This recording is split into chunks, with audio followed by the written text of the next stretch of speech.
hawkish measures coming out, when you've got numbers like this, you've got the Brexit disruptions, and you've got central banks around the world who are already changing tax. So the bank was already kind of standing out alone as someone who was looking for higher rates. These kind of numbers are going to make that, I think, a fair bit more difficult.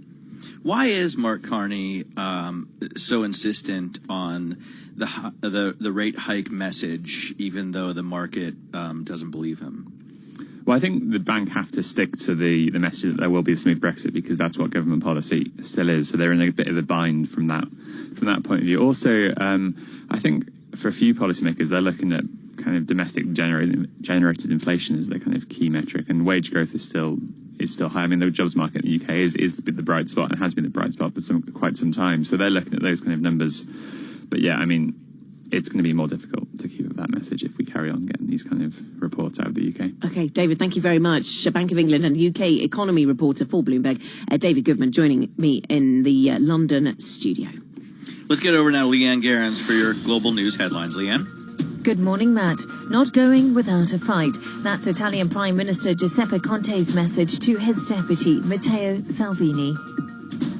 Al Ministro dell'Interno decidere. It is not for the Interior Minister to decide the timing of a political crisis when much more important actors are involved. Ho già chiarito nel corso dei colloqui. I already clarified with Salvini during our meetings that this crisis that he triggered will be the most transparent crisis in the history of the Republic.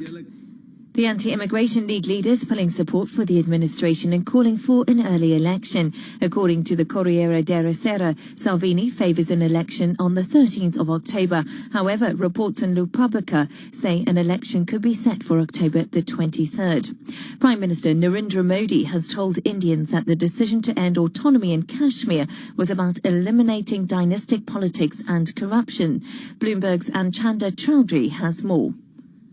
But there are concerns in Kashmir that the results may be entirely different. Rival and neighbor Pakistan has warned of a genocide after India lifts curfew in the region. The situation remains tense in South Asia. In New Delhi, Archana Chaudhary, Bloomberg Daybreak, Europe.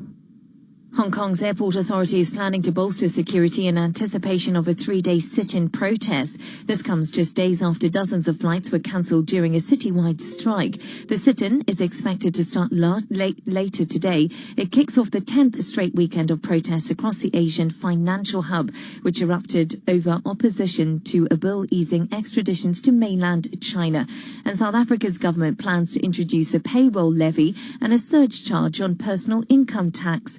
This is to help fund a national health insurance program. From Cape Town, Bloomberg's Mike Cohen reports. The ruling party decided in 2007 that the controversial program was necessary to broaden access to medical treatment. Its implementation stalled while details over how it would be funded and run were ironed out. More than 80% of South Africans lack private insurance and rely on a public system with too few doctors and dilapidated facilities. In Cape Town, Mike Cohen, Bloomberg Daybreak, Europe. Global news 24 hours a day on air and at TikTok, on Twitter, powered by more than 2,700 journalists and analysts in more than 120 countries.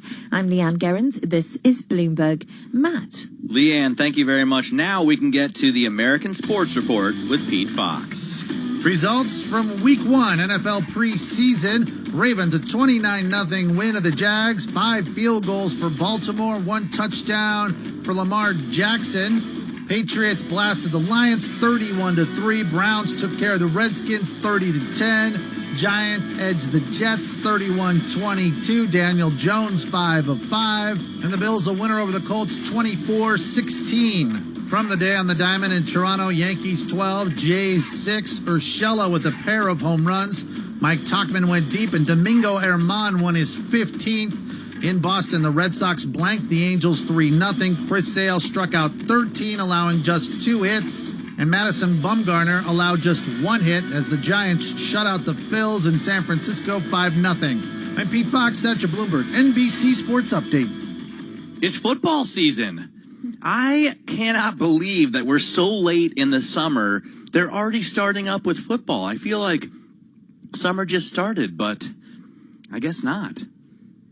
Which football are you talking about here, Matt, just to clear that up? American football, the fun one to watch. We did just come off an American sports update, didn't we? So that makes sense. Thank you. Exactly. So I was wondering what season, baseball goes on forever, but it's hard to wait through the non-football season. I think there's also some soccer taking place, and it wasn't yesterday the end of the transfer window. I seem to remember. Anyway, we could perhaps talk football next with Jeremy Stretch, head of G10FX strategy at CIBC. Maybe we'll get his thoughts on the euro amidst this Italian political crisis, and also the pound amidst the weak data we've just had. This